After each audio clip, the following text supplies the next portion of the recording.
Vaccinations have been in the headlines a lot in the last few years, and we know how important it is to protect ourselves against preventable illnesses.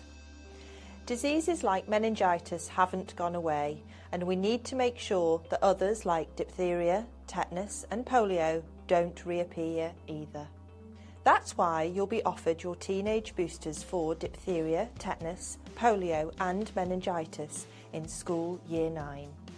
These vaccines are ones that most children around the world would have been offered as babies before starting school. These boosters are really important as they will protect you into adulthood. Meningitis is spread by close contact, coughing and sneezing, or activities like kissing and sharing drinks. The Meningitis ACWY vaccine that you will be offered protects you against 4 strains of meningitis, strains A, C, W and Y.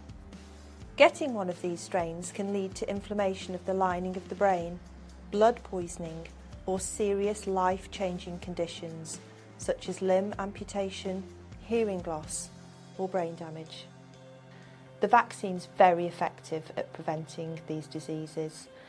It's extremely important that young people have these vaccinations in order to protect themselves and people within the community who, for whatever reason, cannot be vaccinated. This reduces the chance of the disease circulating in the community.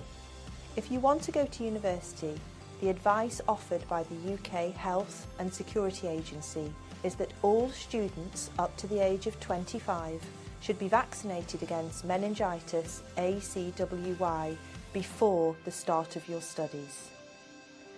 The vaccinations are given into the upper arm, 1 in each arm, and don't usually have many side effects. You might get an achy arm or a mild headache, so keep your arms active to prevent stiffness. Drink plenty of fluids, and if you do get a headache, take a paracetamol or whatever you usually take. Any of these side effects are common and will pass in a day or 2. We know that some people get really worried about having an injection, so please talk to your parent and carer so that they can write it on your consent form, and please talk to the nurse on the day. We want to make this whole process as worry-free as possible. We'll send out information to your parents and carers through your school during Year 9, with more information about when the session will be and how to complete the consent form a few weeks before the School Aged Immunisation Team visits your school. In the information sent out, there's a link to the online consent form. Please ask your parents and carers to check their emails and follow the link and complete the form even if they don't want you to have the vaccinations. Sometimes parents and carers who don't complete the consent form believe that they have refused the vaccine, but this is not the case.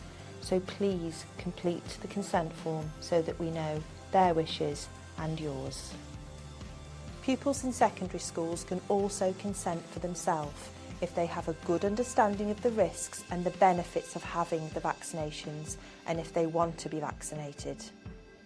We would always recommend that you have a conversation with your parents and carers about the vaccines before we visit the school.